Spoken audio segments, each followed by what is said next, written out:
Florida Governor Ron DeSantis has signed a bill restricting minors from social media. Under the bill, children under the age of 14 cannot have a social media account, while children ages 14 and 15 will need parental consent. Companies will need to delete accounts of those under 14 and can be sued by the child if they fail to.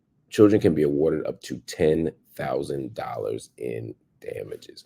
So this is an interesting move. It's in line in a lot of ways with what Ron DeSantis has always been saying and doing as governor of Florida. That is to say, he's always saying, "I'm going to protect the kids." Right? I'm the conservative. I respect the movement to protect children. You look at groups like Moms for Liberty, who he is in political cahoots with. It's all about saying that we know what's best for our children. We're going to protect our children from these racist curriculums. We're going to protect them from critical race theory. We're going to protect them from 1619. But now they're saying they're going to protect them from social media. And so this bill effectively says that if you're 14 or over, you're in the game. If you're under 14, you're not in the game. But if you're 14 and 15, you're only in the game if your parents say yes. And of course, companies now have a duty, right? The Facebooks, the TikToks, they say, look, if somebody's 13 and admitted it, you cut them off. You delete the account. Now, is this reasonable? I struggle with this. There's a way that the social media world is a cesspool. And without strong and consistent parental oversight, I could totally see why you wouldn't want a 10 or 11 or 12-year-old on there. I have, grown children now, but I could think back to, in addition to a baby, and I could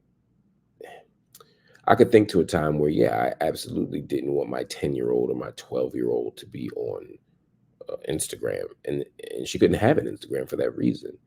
I don't know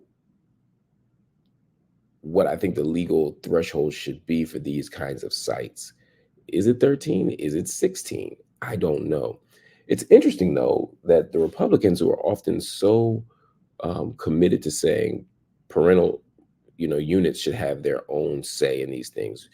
The top-down government, big government, shouldn't be deciding for parents. The government should get out of your household. It should get out of your bedroom. It should get out of your this. It should get out of your that. But then they're saying you as a parent can't let your 12-year-old have a TikTok or an Instagram. Now, I guess there are ways around it. Obviously, kids can lie about their age. That's the easy way out. Parents can make an account and let their kids have access to it. That's another way. Because I don't know if this will actually stop a whole lot of social media activity by underage kids as much as it'll change how they identify online. But there is something to be said and a question to be raised about why they're intervening here. Again, I don't disagree that social media is messy and nasty, and I don't necessarily disagree at the idea of restricting it for parents. I'm inclined to do the same. But I don't know if I want the government making that decision for me.